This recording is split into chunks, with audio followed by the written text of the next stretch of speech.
안녕하세요. 불만찬 기자들입니다. 자, 저희가 두 번째 썰전. 사실 지난 시간에 처음 했는데 반응이 상당히 좋았습니다. 저 개인적으로도 전화도 많이 받았고 네. 볼만찬이니까 할 수 있는 얘기다라고 했는데 사실 볼만찬보다는 이분이니까 할 수 있는 얘기다라는 얘기가 더 많았긴 했는데 그러니까 우리가 원래 중심을 잡고 방송을 끌고 와야 되는데 호정 선배가 중심을 여기 선수잖아. 잡고 우리가 옆에서 양념을 치는. 선배. 그러니까 치킨 주인이 바뀐 거야. 그냥 치킨 먹다가 저는 공청회 내용을 브리핑을 한 거죠 여기서. 아니요, 확실히 목소리도 나긋나긋하지만 최근에 또 사회자로서 또 제 3의 행보를 허참이에요. 그러니까 네. 그것만 해도 어느 정도 진행이 된다는 얘기니까 네, 많이들 저희가 불러주십시오. 그래서 오늘도 가운데 딱 앉혀두고 저희는 그러니까요. 들어오는데 가운데 앉으라고 하셔가지고 이거 아닌데. 그러니까 좌진만 우찬준으로 저희 오늘도 이렇게 방송을 끌고 가려고 합니다. 자, 저희가 아무래도 이 정론, 그러니까 지금 K리그에서 가장 이슈가 되는 얘기를 가장 누구보다 깊이 있고 가장 좀 정확하게 풀어드리려고 하는데 최근에 한번 큰 이슈가 하나 있었습니다. K리그 전체 판도를 바꿀 수도 있는 외국인 선수 제도와 22세 제도 변화가 좀 생겼는데요. 일단은 그 변화가 어떤 건지 한번 간단하게 만 기자가 소개해 주시죠. 네, 외국인 선수 뭐 아시아 챔피언스리그, J리그 뭐 이렇게 다 외국인 영입 제한이 없이 이제 시즌을 끌고 가고 있는데 K리그는 있었죠. 근데 이제는 영입 제한이 없어졌습니다. 네, 철폐를 했고 다만 출전은 5명으로 제한을 한 겁니다. 기존에 동시 출전이 4명까지 가능했는데 이제 5명으로 늘어났으니까 1명 더 출전할 수 있고 선수는 마음껏 보유할 수 있다. 이렇게 이해하시면 될 것 같습니다. K2는 4명. 4명. 네. 일단은 먼저 우리 썰 선배가 이 상황 어떻게 받아들이셨는지. 이 부분은 프로축구 연맹이 여러 이제 복합적인 상황을 고려해서 사실은 지난해부터 공청회를 진행하면서 얘기를 들어왔던 부분이었었고, 근데 제 예상보다는 조금은 빠른 시점에 결정을 한 것 같은데 아마도 가장 결정적인 요인은 지금 K리그의 선수 필요성이 상당히 많은데 어느 제가 정도 지난 방송 퀄리티에 때 말씀을 드렸었죠. 네, 그 부분이 내년이 되면은 이제 K리그 1, 2 합쳐서 29개 구단 체제가 되잖아요. 네. 그러면 이제 등록 선수가 뭐 1,000명은 가뿐히 넘을 것 같은데 과연 거기서 이제 우리 저변이 그 1,000명대의 어떤 프로 선수 퀄리티를 유지할 수 있을 것인가에 대한 고민이 존재했던 것 같고, 또 하나는 아무래도 우리 국내 선수들의 몸값 인플레가 좀 계속 지속적으로 발생하다 보니까 이 부분을 좀 외국인 선수 영입을 통해서 통제 좀 하려는 의도가 있지 않나 싶은데, 저는 뭐 기본적으로는 올 것이 왔다라고 생각을 하고, 대신에 동시 기용 숫자는 제한을 했다는 거는 뭐 실질적 이 부분이 뭐 메인이 되지 않겠느냐라는 생각이 듭니다. 저는 발표 나오고 금요일 날, 네. 목요일 밤부터 금요일 날 점심 때까지 전화를 엄청 받았어요. 특히 K2한테. 네. 그러니까 지금 K2의 상황이 뭐냐면 그 엔트리에는 5명, 출전 4명이에요. 근데 지금 엔트리도 4명, 출전 4명인 거예요. 그러니까 수원 삼성 예를 들면은 일류첸코, 파울리뉴, 세라핌, 레오가 경기를 뛰다가 후반에 브루노 실바가 들어가는데 지금 이제 브루노 실바를 못 쓰게 된 거예요. 쉽게 말하면. 그러니까 이거는 실질적으로 확대랑은 거리가 있는 거 아니냐? 우리는 사실상 오히려 축소다라고 얘기를 하시는 분들이 상당히 많더라고요.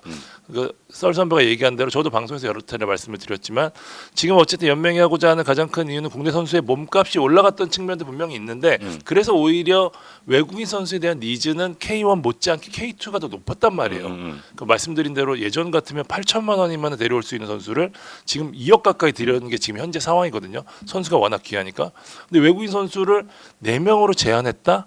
물론 출전 선수는 4명으로 제한할 수 있어요. 동시 출전은. 근데 이 엔트리에 등록한 숫자를 줄였다고 하는 거는 그러면은 우리가 과연 선수를 데려올 때 벤치에 앉지도 못하는 선수를 그러면 우리가 무제한 보유라고 한다고 해서 데리고 올 수 있는 데려와야 되나?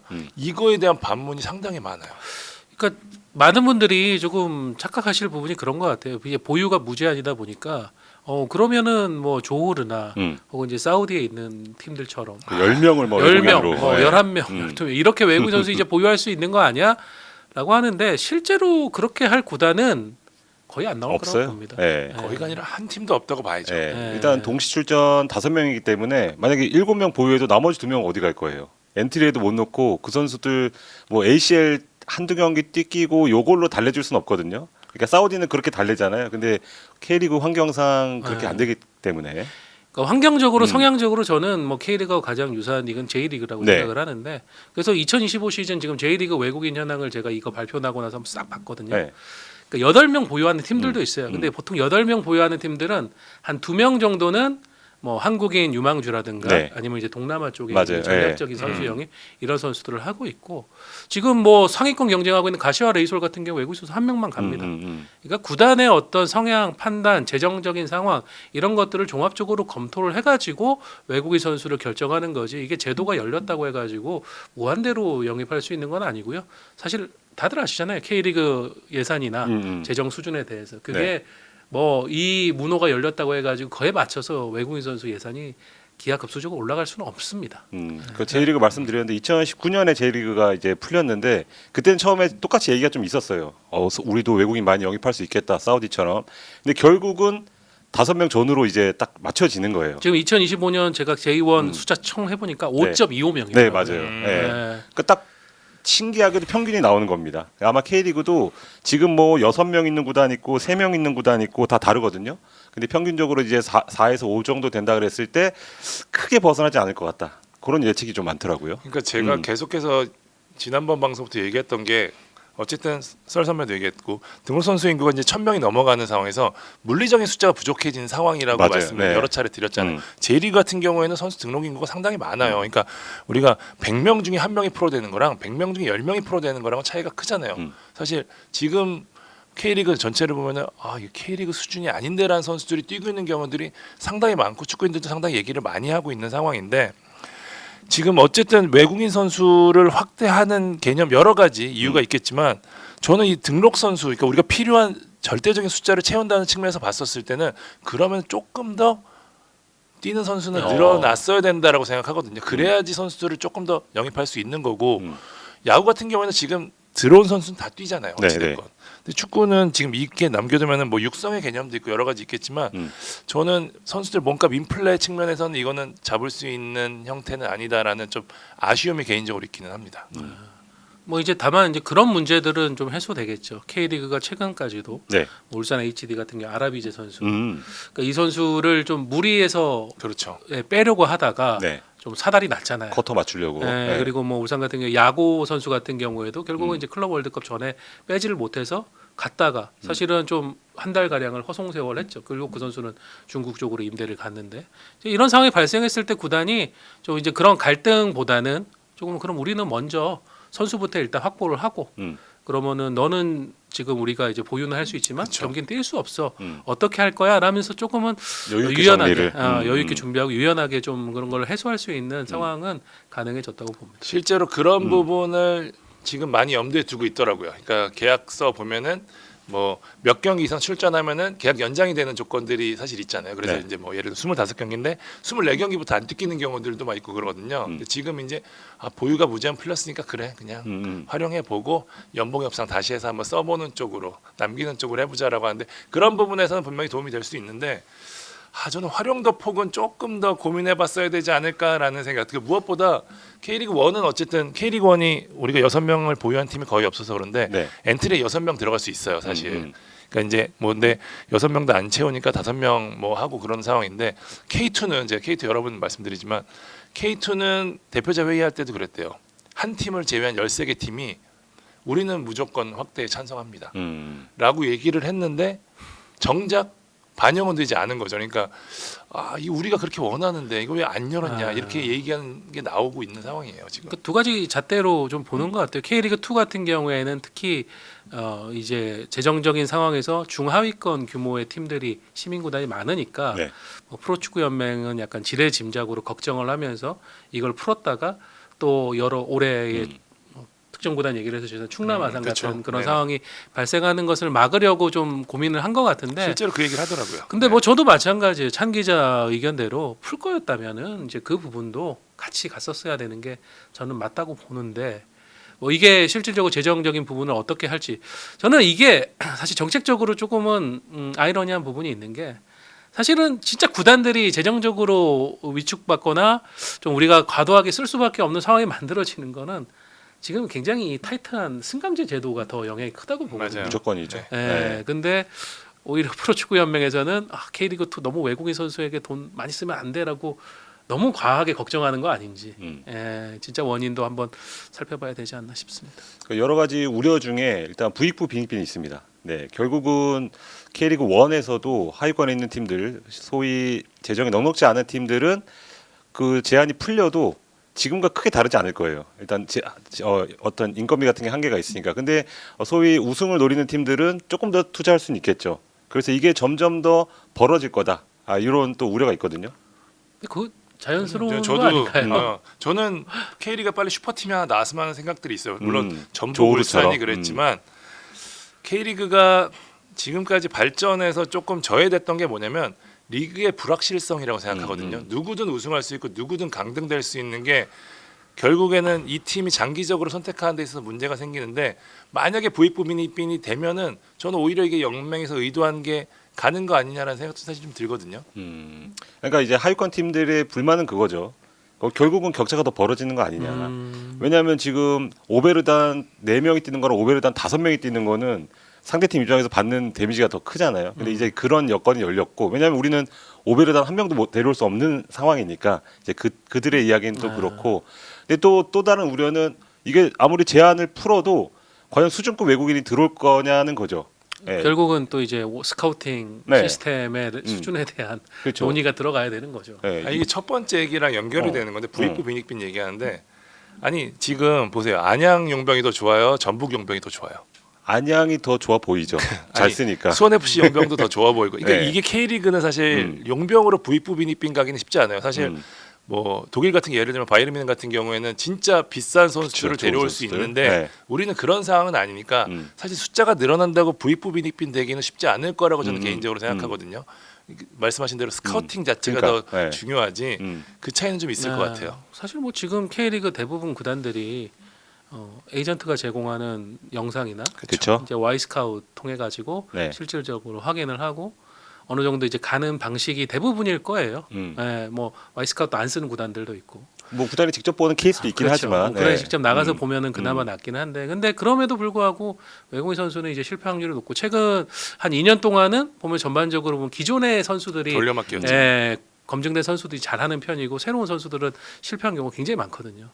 그래서 이런 부분에 대해서 이제 구단들이 얼마나 잘 준비를 할 것이며 시스템적으로 체계적으로 혹은 또 인력을 더 많이 써야 되겠죠. 이제 외국인 선수를 보유할 수 있는 한도가 늘어난 만큼 이제 그런 부분에 대한 고민까지도 같이 이어져야 되는데 결국은 기결은 다 돈이다. 네, 돈이다. 예. 그러니까 이제 스코틀랜드, 미국 이런 데서 K리그 보러 오잖아요. 특정 선수 이제 보석을 발견하고 보러 오는데 우리는 못 가요. 그렇게 시즌 중에. 그러니까 한 번에 몰아서 뭐 브라질 한 번 돌고 동유럽 돌고 이런 시스템이지. 그러니까 한두 명의 성구안에 의존하는 게 너무 오래됐습니다.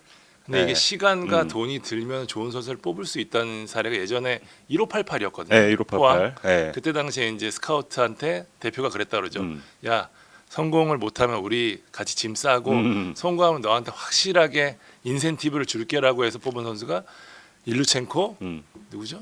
팔로세비치. 그다음에 팔라시오스 그다음에 그리고 오닐. 오늘 근데 오닐 선수 제외하고는 완전 대박이 터졌었단 말이에요.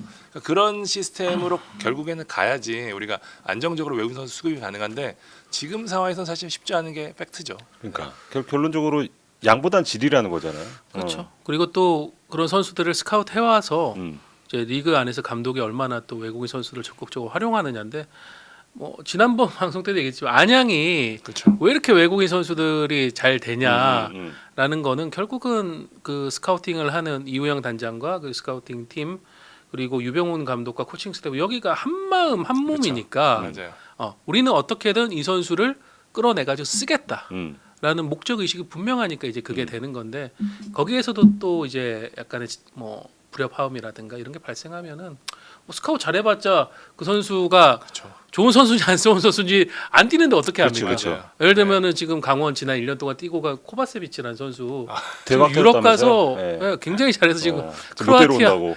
크로아티아 국가대표 상비군에 있다고 그러더라고요. 예. 아 진짜요? 네. 옛날에 뭐 그라피테 뭐 이런 느낌인가 보다. 그런 것 같아요. 네. 그러니까 지금 거의 두 자릿수 득점을 계속 시즌 초반부터 하고 있다고 하니까 그러니까 이런 문제가 생길 수도 있는 거죠. 예.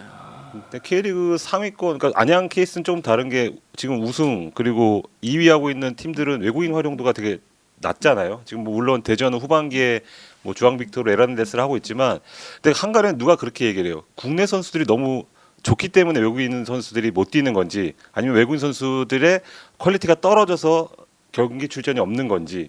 근데 과거 같으면 전북 같은 경우에는 소위 리그를 씹어먹을 수 있는 외국인들이 있었거든요. 뭐 레오부터 로페즈부터 그리고 뭐 애닝요, 뭐 에두 그들을 앞세워서 이제 MVP 활약하면서 이제 리그를 끌고 왔는데 지금은 냉정하게 그런 외국인이 없어요.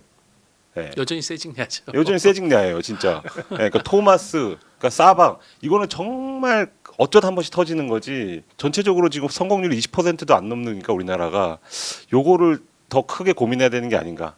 예, 양보다는 질을 좀 더 고민해야 되는 시기가 아닌가. 그런 얘기도 많이 하고 프론트에서도. 예. 맞아요. 우리가 실질적으로 어쨌든 계속 얘기하는 게 우리의 투자 비용은 한정돼 있단 말이에요. 거기서 이제 뽑을 수 있는 게 사실 이거를 잘게 쪼개서 선수를 늘릴 수도 있겠지만 사실 그거보다는 진짜 똘똘한 선수가 훨씬 더 성공 가능성이 높거든요. 그걸 좀 해야 되는데 일단은 각 구단에서는 어쨌든 보유가 확대되면서 그래도 이제 포지션적으로는 좀 넓게 찾아보고 있는 것 같기는 해요. 맞아요. 그 지금은 조금 뭐, 왼면 받았던 센터백이나 네, 풀백을 그렇죠. 많이 보는 네. 것 같고. 풀백도 그렇고요. 지금 다 골키퍼도- 윙어 아니면 공격수만 그렇죠. 뽑았었잖아요. 네, 예. 중미도 그렇고 음. 조금씩 약간 이 포지션적인 다변화 그게 잘 되면은 뭐 리그 전체적으로 좀 보는 재미도 그쵸, 생길 수 그쵸. 있다는 예. 측면에서는 긍정적일 수도 있을 것 같아요.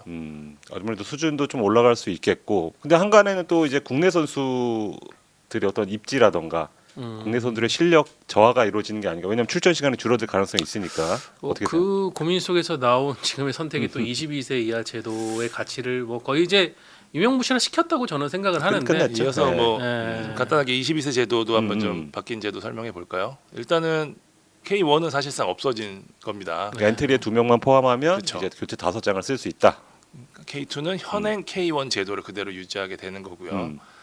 어떠셨어요? 22세. 저는 처음에 22세 이하 제도 그러니까 그때 23세 이하였죠. 특정 연령 의무 기용 제도가 도입될 당시에는 굉장히 좀 부정적이었어요. 이런 걸 왜 프로 리그에서 해야 되는 거지? 그렇죠. 최상위 리그에서. 라고 했는데 이게 지금 시간이 굉장히 오래됐잖아요. 네. 10년 가량 이제 누적이 되면서 나온 성과를 봤을 때는 와 K리그가 이게 소 뒷걸음치다가 개구리 밟은 건지 모르겠지만 지금 세계 축구가 전체적으로 하고 있는 고민을 엄청 앞서서 우리는 뭔가 제도화 시켜가지고 했었구나. 뭐 멕시코나 이런 데서 하고 네, 있죠. 멕시코 네. 같은 경우에는 엄청 강도 높게 하고 있어요. 아예 출전 시간까지도 거기는 네네. 이제 딱 규정을 할 정도로. 그러니까 지금 봐도 유럽에 돈이 다 모여 있는 유럽의 빅리그들도 보면은 홈그라운 제도라든가 이런 방식으로 자국 리그의 어린 선수를 어떻게든 기회를 더 주고 하는 방향은 가고 있단 말이에요. 네. 근데 K리그가 이거를 먼저 했는데. 뭐 목표해서 방향 때문에 했던 건 아니지만 어쨌든 해가지고 또 연령별 대표에서 지금 성과가 굉장히 잘 났었죠. 나왔었는데 네. 이거를 갑자기 철회를 해버린다? 저는 약간 잘 되던 건데 왜? 조금 저는 오히려 이게 현장에 있는 결국은 이제 지도자 그리고 뭐 관련돼 있는 대학 축구계 이런 데서의 이제 많은 목소리도 있을 거 생각하죠. 그럼 조금 더 세련되게 다듬어 볼 수도 있지 않나? 그런 생각도 들었는데 이거를 너무 탁 없애버린다는 느낌이 들어서 좀 아쉽긴 합니다. 왜냐하면 저는 이게 한국 영화에서 스크린 커터제 같은 그쵸. 느낌이라 저는 네. 생각을 하거든요. 네. 22세 제도가. 이게 다른 뭐 사실 외국인 선수 제도 같은 경우에는 모두가 좀 많이 공감했던 확대는 피할 수 없는 이 세계적 추세였기 때문에 언제 어찌에 대한 문제인데 22세는 축구인과 일반 팬의 시각이 정말 완전히 극렬하게 나는 것 같아요. 사실 축구인들은 전부터 좀 없앴으면 하는 그쵸. 얘기 특히 특히 K리그 지도자들. 지도자들은 그런 얘기 굉장히 많이 했었고 팬들 같은 경우에는 썰 선배가 얘기한 대로 이거 통해서 얻는 게 상당히 많은데 우리 지금 지도자들은 22세 제도 없으면 어린 선수 안 쓸 거야라고 그렇게 얘기를 하거든요. 그래서 이게 사실 요 딱 제도 갔을 때 사실 저도 약간은 22세 제도가 약간 무의미한 그랬다가 저도 약간 생각이 조금씩 바뀌는 그런 추세였기 때문에 오늘 이게 갑자기 좀 벌어지니까 저도 뭐 고민해보면 저도 예전에는 계속 그랬거든요. 자주 얘기 들었지만 어쨌든 최상위 리그는 가장 좋은 상품을 파는 게 우선이다라는 생각을 갖고 있어서 벤치에 이승우가 앉아있고 잘 모르는 22세 선수가 뛰고 있는데 그거를 일반 팬들이 보러 오셨을 때 얼마나 납득할까 하는 생각했었거든요. 근데 어쨌든 이게 전격적으로 결정이 났기 때문에 이거에 대한 또 한번 득실도 한번 따져봐야 될 것 같아요. 저는 호정 선배랑 조금 의견이 다른 게 저는 대찬성이거든요, 사실. 예, 저는 늘 이 볼만찬 하면서도 22세에 대해서 얘기를 해왔고 소용이 없는 것 같아요. 그러니까 몇몇 있어요. 그러니까 양민혁 케이스, 지금 아까 외국인도 오베르단 이런 케이스가 있으니까 자꾸 브라질 3부 4부 보면서 뭔가 이제 로또를 기대하는 것처럼 양민혁이 나오니까 22세 때문에 양민혁이 나왔다. 배준호가 나왔다. 뭐 윤도영이 나왔다. 이렇게 포장은 할 수 있어도 올해 보시면 없습니다. 사실 뭐 강상윤이 사실 그러니까 실력으로 주전을 먹을 수 있는 선수 빼고 22세를 이용해서 떠오른 선수가 없어요. 제가 볼 때는. 심민아 선수도 사실 구단에서 민 거잖아요. 47번 달게 하고 출전 시간 주면서 우리가 키우겠다는 의지가 있는 그런 선수도 이제 포함을 했을 때도 한두 명, 두세 명, 뭐 황도윤, 김동진, 뭐 강상현 공교롭게도 다 미드필더인데 없습니다. 그러니까 저는 일선 지도자들은 이거에 대해서 엄청난 해방감을 느낄 거예요. 그러니까요. 선수 운영 면에서 대찬성이에요. 큰 스트레스 하나가 이제 사라졌다고 보는데 저는 그렇기 때문에 이제 지도자들이 해야 되는 거는 그러면 이 제도 없이도 내가 어린 선수들을 적극적으로 쓰고 이 선수들의 가치를 키워낼 수 있다라는 역량도 동시에 증명해야 되는 것도 남아 있다고 보거든요. 맞아요. 그러니까 저는 차라리 잘 됐다고 생각하는 부분이 오케이 그러면 이제 제도의 우산 속에서 어린 선수들이 키워지는 게 아니면은 이제는 구단의 방향 혹은 감독의 결단으로 어린 선수들을 키워내면 그쪽에 또 좋은 평가가 이루어질 거니까 이건 변별력은 생기겠다라는 생각이 드는데 우려점은 뭐냐면 과연 우리 지도자들이 할까? 저는 K리그 1 내년에 이런 현상이 많이 벌어질 거라고 예상을 해요. 백업 골키퍼 무조건 22세로 갈 겁니다. 왜냐하면 어쨌든 22세를 2명을 넣어야 되니까. 넣어야 엔트리를 더 해가지고 유스 출신 중에 활용할 수 있는 걸 많이 할 수 있으니까 그러니까 지금 실제로도 이 결정 내려지고 나서 각 구단들이 유스 출신 지금 19세 골키퍼들 일단 계약한대요. 그렇게 되면은 거기다가 지금 골키퍼 외국인 또 열렸죠. 네. 되게 또 이상한 상황이 벌어질 수도 있을 거예요. 그렇게 일단 골키퍼 한 장 꼼수로 딱 해놓으면은 쉽잖아요. 저는 이제 그런 현상들이 벌어지면은 되게 또 실망스럽지 않을까. 지금 벌써 현장에서는 22세 이하 선수들이 구단에 마땅치 않은 팀들은 영입을 해야 되잖아요. 네. 지금 이게 올스톱 된 상태래요. 일단은 이제 영입할 필요가 없죠. 그렇게 된 상황인데 저도 좀 비슷하기는 한데 일단 저 생각은 그랬어요. 옛날에 우리 기성용, 이청용 보듯이 그 제도 없을 때도 정말 특출난 선수는 뛰었단 말이에요. 나왔죠, 그러니까 이제 그리고 그 네. 선수들이 어찌 됐건 다 살아남았고, 그러니까 이제 그거를 기다리는 게 맞냐, 아니면은 인위적으로라도 좀 그걸 해야 되는 게 맞냐라고 하는데 결국엔 또 이것도 저는 개인적으로는 승강제랑 또 연결이 되는데 성적이 좀 그러면 아무래도 왜 젊은 선수 쓰는 것보다는 아무래도 베테랑들을 좀 더 쓰겠죠. 그러니까 우리가 장기적인 안목을 갖고 갈 수 있는 환경이 아니라는 거는 그거는 굉장히 개선해야 될 부분이 아닐까 싶어요. 그리고 사실 지금 22세 이하 제도 폐지해서 뭐 다들 아시겠지만 그 지난 대한축구협회장 선거 당시에 그 지도자 협회에서 그쵸. 강력히 요구했던 부분이었고 네. 정몽규 회장도 이 부분을 수용하겠다는 의사를 전달하면서 지지를 받아가지고 압도적인 표차로 또 이길 수 있었던 거잖아요. 저는 이제 그 영향이 이번에 제도에 반영됐다라고 보고 근데 아이러니하게 만약 단기적으로 2, 3년 안에 연령별 지금도 우리 연령별 대표들이 굉장히 도전하고 있긴 한데 그렇죠. 안 좋아요. 네. 예를 들어 아주 상징적인 대회들 아시안 내년에 있는 나고야 아이치 아시안 게임이라든가 U23 뭐 챔피언십 20세 이하 월드컵 계속 이제 부진이 이어진다. 그럼 또 이제 반대 얘기가 나올 거예요. 어린 선수 육성을 안 하니까 또 이런 문제 아니냐라고 또 얘기 나오면 그때 피할 또 수 없어요. 그러니까 저는 그래요. 프로축구 연맹이 방향성을 정했으면은 그 방향성을 밀고 나가는 또 우직한 힘이 있어야 되고 저는 그렇게 되면 제도는 알아서 따라온다고 생각을 하거든요. 근데 지금 약간 느낌이 뭐냐면은 연맹 스스로도 계속 내비게이션 목적지를 자기들 바꿔가요. 여기 찍어서 가고 있다가 갑자기 틀려. 약 지난 한 15년 이상 동안 얼마나 유스 시스템 강조하고 거기에 투자를 하게 유도를 했습니까? 맞아요. 거기서 이제 막 선수들이 지금 올라오고 있잖아요. 근데 아까 이제 둘이 얘기한 것처럼 이제 구단들이 22세 이하 선수에 대한 관심도가 상당히 떨어졌고 그러면 유스에서 올라온 선수도 아주 특출난 선수만 계약을 할 것 같거든요. 그렇죠. 한두 명만 엔트리 오르는 거니까. 그러면 지난 15년 동안 투자한 건 또 뭐가 되는 거지? 그러니까 저는 이제 그런 부분도 조금은 아쉽긴 합니다. 저도 만 기자랑 마찬가지로 예전부터 생각했던 게 최상위 리그는 그래도 최고의 상품을 팔아야 된다 생각하지만 한국 축구에서 K리그가 차지하는 부분이 상품도 있지만 육성이라는 부분이 상당히 그 선수들을 위한 텃밭이라는 생각이 많잖아요. 저는 예전부터 되게 생각했던 건데 21세 이하 리그를 저는 의무화했으면 좋겠어요. 나도 그 얘기하려고 그랬어. 네, 네. 그 B팀도 아니고 21세 이하 리그. 잉글랜드로 따지면 프리미어 리그 2 이런 느낌이 되겠죠. 결국에는 네. 그래서 홈그라운드로 가는 게 음. 홈그라운이 아니죠. 그거 자체 육성 선수 쿼터를 두는 게 네. 장기적으로 가는 제일 좋은 방법이라고 생각해요. 그러니까 우리가 지금 사실 B팀은 리그 운영하는데 꽤 돈이 들지만 지금 우리가 이제 준프로하고 그다음에 어느 정도 고등학교 팀이나 이런 것까지는 저희가 다 세팅이 돼 있잖아요. 라이센스를 받으려면 무조건 해야 되니까. 저는 21세 이하 리그는 큰 돈이 들지 않고 할 수 있는 리그라고 생각을 하거든요. 그리고 일선에서도 그 얘기를 되게 많이 해요. 지금.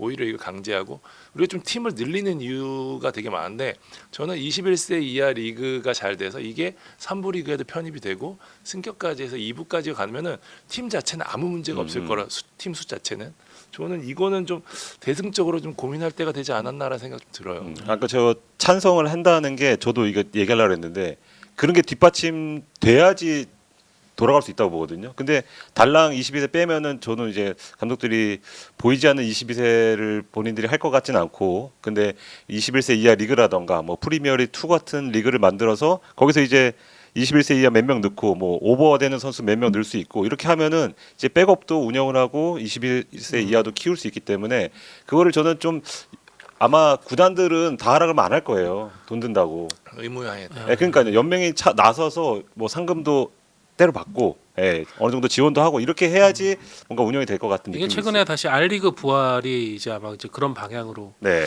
논의가 되고 있는 것 같은데 막상 또 R리그 한다고 하니까 적지 않은 구단들이 뭐 참여 의사가 불분명한 것도 있지만은 너무 규제를 많이 하면은 도대체 그럼 구단이 뭘 할 수 있느냐 뭐 이런 이제 반발도 하고 있다고 해요. 그래서 저는 말씀드리는 거예요. 프로축구 연맹이 이럴 때는 자기들이 가버넌스라고 생각하고 네. 밀어붙일 건 가감하게 밀어붙여가지고 우리 방향성을 더 탄탄하게 만든다. 그러면서 어느 정도는 보완을 한다. 그런 이제 방향으로 좀 가야 되지 않나 싶습니다. 그러니까요. 그러니까 이 되게 재밌는 부분인데 축구인들이 원하고 있다니까요. 21세 이하 리그를 일선에서 굉장히 원하고 있어요. 특히 뭐 TD급 분들이 이거 무조건 해야 됩니다. 제가 그래서 한번 물어봤었거든요. 이거 했을 때 제일 큰 문제점이 뭐냐? 돈은 사실 그러니까 뭐 B 팀을 운영하게 되면은 팀 하나 더 생기기 때문에 조금 다른 21세 이하 리그는 돈이 훨씬 적게 든대요. 그러니까 제일 큰 문제는 경기 장소가 되겠는데 뭐 이거는 버블도 할 수 있고 여러 가지 방안들이 있는데 한 3억 뭐 4억 정도만 투자하면 가능하다고 하더라고요. 뭐 선수 한 명 몸값도 안 되는 거거든요, 사실. 저도 대승적으로 연맹에서 이게 다른 거는 뭐 구단에서 좀 그래서 쉽지 않아요. 이런데 뭐 사실 아까 얘기했지만 선수 쿼터 외국인 쿼터 했었을 때 K2는 전부 다 늘려달라고 했는데 4명으로 이거는 강하게 밀어붙여놓고 이거는 또 막 발 빼고 저는 사실 이게 잣대가 좀 다른 게 좀 아쉽거든요. 요거는 진짜 썰 선배가 얘기한 대로 강하게 밀어붙이면 되지 않을까라는 생각도 좀 들어요. 명분도 있고. 그렇죠. 근데 일부 구단은 좀 비용적인 얘기를 많이 하더라고요. 특히 시민구단 중심으로 이게 뭐 경기장 원정 가고 문제가 아니고 버스 대절부터 해서 지도자도 뽑아야 되고 민감하죠. 네. 특히 이제 막 몇백 단위로 예산을 계속 이제 컨트롤하는 구단들 같은 경우에는 맞아요. 우리가 K리그 1 지금 그 벤치 멤버 수 늘리는 거 갖고도 그때도 한참 네. 찬반이 있었었잖아요. 그러니까 그런 부분에 대해서는 어느 정도 있는 건 맞는데 근데 저는 그래요.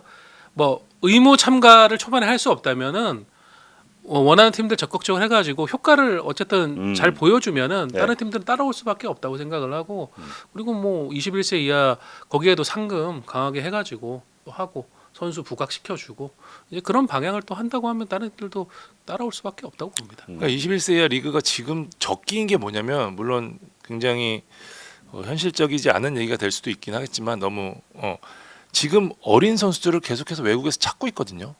그러니까 우리가 21세에서 각 팀에서 한 명씩만 팔아도 사실 그렇죠. 기회가 거기에 있죠. 네. 지금 예를 들어서 강원 신민아 선수 아까 구단이 정책적으로 키웠다고 하는데 그렇게 1년 동안 지금 정책적으로 키우니까 이 선수 지금 나오는 이적료가 200만 달러, 네, 300만 300만 달러까지 나왔어요. 그렇게 네. 나와야죠. 네. 그렇게 되는 케이스들이 오히려 지금이 기회거든요. 사실 예전에는 한국 시장에 대해서 바라보는 외국의 시각이 굉장히 좋지 않았기 때문에 불가능한 얘기지만 그렇죠. A 대표를 지금은- 하지 않으면은 네. 무슨 유럽 도전이냐라는 식으로 필터를 딱 쳤었는데 지금은 그렇지 않은 케이스가 상당히 많이 나왔고 심지어 현역 고등학생이 유럽 뭐 빅클럽에 가기도 하고 물론 아직 경기는 뛰지 못했습니다만은 지금 점점 더 스카우트들이 보고 있는 연령이 20대도 이제 높잖아요. 20세 월드컵에 이제 봤는데 제가 아는 선수들이 별로 없더라고요. 네, 네. 오히려 이제 느낌이 약간 17세가 예전 20세고 20세는 약간 올림픽 같은 느낌이더라고요. 이제는 17세 대회 이제 매년 진행하고 있으니까 17세 월드컵. 네, 17세 뭐 라민 야말 같은 선수가 나왔으니 우리도 이제 발 맞춰서 할 수 있는 거는 리그가 그렇다면은 젖줄이 되고 거기서 키우는 방안으로 가는 게 22세를 없앴으니까 예, 그런 방안이 있지 않을까라는 생각 좀 들어요. 네. 그 제가 최근에도 기사 썼는데 국제축구연구소에서 그 21세 이하 선수 출전 시간 비율을 따졌을 때 6.4%였어요. K리그가. 그래서 55개 리그 중에 아래에서 6번째였습니다. 그러니까 이게 저는 뭐 22세 호정 선배 얘기한 대로 22세 성적 U20 월드컵 성적과 연결된다고 보거든요. 예를 들어서 이번에 판다컵 명단 뽑힌 김명준 선수 같은 경우 그 나이 때 K리그를 못 뛰었죠. 못 뛰고 빨리 벨기에로 갔죠. 벨기에 가서도 지금 1군에 못 뛰죠. 그러니까 지금 거의 100경기 200경기를 뛰었어야 되는 나이 유럽으로 따졌을 때 그 나이 때 선수들이 거의 경기 경험이 없어요. 양민혁은 정말 특이한 케이스고 그 나머지 생각했을 때는 지금 22살 정도 되면은 프로 따지면 거의 100경기는 뛰어야 되거든요. 유럽 기준으로. 그래야지 축구를 보는 시야도 넓어지고 실력도 쌓이는 건데 우리나라 22세는 그런 게 없어요. 예. 그리고 저는 한편으로는 찬성을 하면서도 그러니까 21세 이하 리그 같은 걸 안 만들면 이거 큰일 나겠다. 이거 점점. 예. 그러니까 우리가 제일 큰 문제가 사실 학제잖아요. 네. 우리가 중학교, 고등학교 넘어갈 때 사실 뭐 17세 같은 경우에는 중고등학교 넘어갈 때 시점이라 우리가 이제 못 뛰는 경우들이 생겨요. 중3은 네. 뛰는데 고1 되면 또 못 뛰잖아요. 이런 인데 지금은 굉장히 많이 클럽이 자리를 잡았기 때문에 저는 그 뭉뚱그려서 전체적인 리그를 만들어도 그리고 우리 또 준프로 리그가 이제 상당히 자리를 잡았잖아요. 네. 이제 그런데 경기를 뛰지 못했던 선수들이 어쨌든 안정적으로 경기를 뛸 수 있는 바탕을 만들어 준다면 저는 그렇게 되면은 모두가 좋은 거 아닌가? 위에는 진짜 최상의 상품을 팔고 밑에는 나름 육성을 하고. 근데 현실적인 얘기들을 하시니까 사실 뭐 제가 운영한 것도 아니고. 근데 어쨌든 돈은 별로 안 든대요. 제가 아무리 물어봐도 솔직히 얼마 들어요? 막 물어보고 그러면 아이씨, 야 선수 한 명만 안 뽑으면 돼. 이 얘기 되게 많이 하거든요. 그럼 할 수 있지 않나? 이런 얘기를 하죠. 22세 철폐되면서 2부 리그 자기가 워낙 잘하니까 2부 리그는 좀 풍경이 달라질 수 있을 것 같아요. 이부 리그는 지금 좀 난리 났죠. 발등에 좀 불이 좀 더 떨어졌죠. 그러니까 1부에서 22세 나이 선수가 이제 내려올 수 있는 거잖아요. 이제 임대가 활성화돼야겠죠. 음. 이미 그거를 지금 벌써부터 얘기하는 구단들이 꽤 많고요. 네. 이 임대가 자리를 잡으면은 그것도 사실 재정적인 측면에서는 굉장히 도움이 될 수 있겠죠. 선수를 데려오는 데 있어서 아무래도 금액이 적게 드니까. 네. 근데 진짜 제가 만약에 2004년생이고 2005년생이다. 근데 수능 앞두고 있다. 근데 갑자기 지금 수능 그게 바뀐 거예요, 지금. 요강이 바뀐 거죠. 네, 바뀌었 시즌 갑자기 내년에 수능 봐야 되는데 지금 여러 가지로 바뀌어 갖고 아마 멘붕 빠진 선수들이 좀 많다는 얘기를 좀 들었습니다. 내년에 그래도 조금이라도 뛸 줄 알았는데 지금 어디 임대 알아봐야 되나? 네, 이런 생각을 하는 선수들이 거기다 많다고. 왜냐하면 이제 경기 출전 수가 핵심인 게 상무를 가려고 하면은 그쵸, 경기를 그쵸. 많이 뛰어야 되거든요. 네. 그래서 최근에 보면은 일부 리그 유망주들이 과감하게 2부로 임대를 많이들 가요. 그러니까 지금 이게 더 극심해지겠죠. 눈치 싸움을 굉장히 많이 할 것 같습니다. 그러니까 대학교에서도 군대가 있구나. 예, 지금 1, 2학년 선수들이 지금 22세 띠로 많이 왔잖아요. 근데 그 선수들 중에서도 지금 안 온 선수들도 생길 거라고 하더라고요. 예, 그냥 대학에 있는 게 나을 수도 있겠다. 어제 프로 가도 22세 일부에 없으면 내가 가도 날 못 보여주니까 여기 있는 게 낫겠다는 그런 의견도 있더라고요. 아마 변화가 있을 겁니다. 와, 상무 연령대가 높아지겠네. 그러면 다시. 예전처럼 27세 언저리에 있었던. 아마 지금은 상무가 어쨌든 그 어린 선수들 데려서 경기 경험 계속 먹이면서 지금 키워서 다시 구단에 보내주는 게 한 최근 3년 동안 잘 돌아가고 있었는데 이승원 케이스처럼. 오현규, 뭐 이영준 많았죠. 모르죠. 뭐 어쨌든 연맹이 생각하고 있는 여러 또 옵션 중에 상무를 직영으로 운영하는 방안도 향후에 생각을 하고 있다면은 그때 되면 아예 뭐 상무의 성격 자체가 진짜 뭐 22세 이하 육성군 쪽으로 갈 수도 있는 거고. 옛날에 김호 감독이 항상 그거 주장하셨었잖아요. 근데 이런 건 또 이제 군 병무청이나 군대하고도 또 밀접한 영향이 있기 때문에 그냥 아이디어일 뿐입니다. 여러모로 외국인 쿼터 폐지랑 22세 폐지 되면서 1부, 2부 뭐 대학 군대 지금 여러 가지로 아마 변화가 많이 생길 것 같아요. 아니 이렇다고 대학 축구가 살아날까요? 그거 들으셨습니까? 대학 축구도 외국인 선수 지금 약간 진짜. 네, 교환 학생은 아니지만 쇼타처럼. 네, 쇼타 그러니까 맞나? 외국 선수를 뭐 그렇죠. 대학당 2명씩 두는 게 어떠냐. 일본 선수들이 조금씩 오곤 네. 있었는데. 그러니까 그 선수들이 결국 프로에 가서 해외 가면은 훈련 보상금을 우리가 할 수 있고 그게 자금적으로 여유가 생기고 그거를 좀 사업적으로 하려고 했던 중국 사례들이 상당히 많았는데 막상 현실화되지는 그렇죠, 않았었어요. 그렇죠. 예, 예. 그러니까 여러 가지 아이디어를 고민하고 있더라고요 대학도. 그러니까 아마 지금 한국 축구가 크게 변할 것 같은데 저는 시장의 힘을 어느 정도는 좀 믿습니다. 이게 규정도 중요한데 결국은 그거 맞춰서 바뀌곤 하더라고요. 예, 뭐 양민혁이 나올 수도 있는 거고 양민혁이 안 나올 수도 있는 거지만 뭐 아까 얘기 드린 대로 이제는 구단, 감독 이제 그 사람들의 판단으로 가는 거니까 거기에 대해서 또 좋은 성과 내는 구단은 또 그 부분으로 좋은 평가를 받을 거고 그렇게 될 거라고 봅니다. 그러니까요. 강원 같은 사례가 또 있을 수도 있고. 그러니까요. 양민혁 팔아서 얼마 벌었습니까? 예. 지금 들어올 옵션까지 합하면 한 70억? 네. 그러니까 그거를 알면은 구단이 그러니까 얘기하겠죠. 맛보면 못 끊지. 아니, 왜냐면 맞보면. 대표자 회의 가면은 그 얘기 한다면서요. 그러니까요. 뭐 갔다 오면은 대표자 회의 갔다 오면 대표이사들 전부 야 우리는 왜 양민혁 같은 애 못 뽑냐? 그래서 실무진은 죽을 맛 나는. 이게 똑같아요. K리그는 야 우리는 왜 이정효 감독 이정효 같은 감독 못 데려오냐? 이러고. 그러니까 양민혁 그 외국인도 그렇잖아요. 왜 우리는 오베르다 못 뽑냐? 그거 정말 100분의 1의 확률이고. 하여튼 그런 내용이 앞으로 어떻게 뻗어 나갈지. 그게 문제인 거야. 전부 다 성공 사례만 생각을 하잖아. 그러니까 이게 청사이 정말 작아요. 그러니까 뭐냐면 이 구단의 특성이 있고 저 구단의 특성이 있는데 우리는 제일 잘 된 케이스를 보고 실제로 또 밀어붙이면은 될 것 같거든. 네. 근데 뭐 엘체가 레알 마드리드 하는 것도 따라갈 수 있냐고요. 그렇죠. 그거가 사실은 저는 모든 거의 출발점이라고 생각해요. 우리는 결국은 그래서 저는 개인적으로 연맹의 정책이 상당히 아쉬운 게 뭐냐면 연맹이 지금까지 모든 정책은 밑에 못하는 팀들을 받쳐 올려주는 거였어요. 잘하는 팀을 확 끌고 가는 게 아니란 말이에요.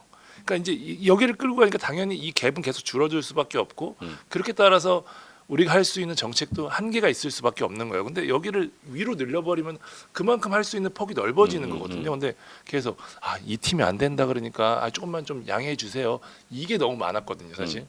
저는 그거에 대한 좀 변화도 좀 어느 정도 물론 당연히 같은 구성원이기 때문에 당연히 배려를 해야겠습니다만은 그런 것도 한번 좀 고민해봐야 되지 않을까라는 생각도 좀 들어요.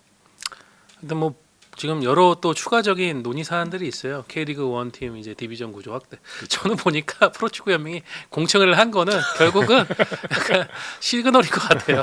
우리 하겠다. 제도 반영하겠다라는 시그널인 것 그럼요. 같아서 네. 들어올 거고. 그리고 또 이제 정몽규 회장이 아주 거창하게 대놓은 K1, 2, 3, 4의 승강제.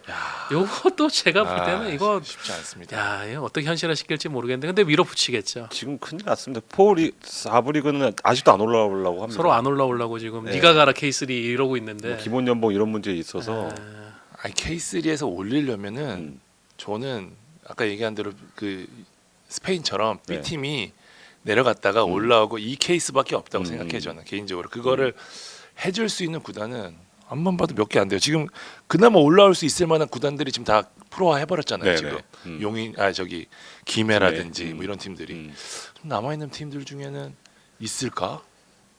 얘기하면 할수록 갈 길이 멀다는 생각밖에 안 드네요. 이게 지금도 규정이 계속 바뀌고 있고 계속 새로운 규정이 생기고 있는데 정리는 안 되겠죠 아마. 그렇죠. 그거를 만들 수 있는 리더십을 갖고 있는 사람이 등장한다면은 한국 축구의 구원자가 되지 않을까 싶은데. 어떻습니까? 저요? 저는 그냥 옆에서 관찰하는 사람이지. 지금 사회를 열심히 하고 있기 때문에 지금 그럴 사회의 리가 맛을 봤기 없습니다. 때문에. 네. 일단 뭐 지금 리더십 부분을 책임지고 있는 분들이 뭐 당연히 이런 얘기들을 다 듣고 계시겠죠. 그 방향을 아까 말씀드렸는데 좀 계속 목적지 바꾸지 마시고 네. 좀 확실하게 한 길로 좀 가셨으면 좋겠습니다. 목적지 자꾸 유혹하는데요. 5분 더 빨리 가고 1,000원 더 내면 빨리 간다. 아니 그 경로는 바꿀 수 있지. 근데 목적지를 계속 여기 갔다가 저기 갔다가 바꾸면 어떡하냐고. 경로는 바뀔 수 있지. 그렇지. 그러네. 근데 지금 약간은 경로를 좀 뭐 바꾼 건지 아니면 목적지를 바꾼 건지는 좀 시간이 지나면 알 수 있을 것 같습니다.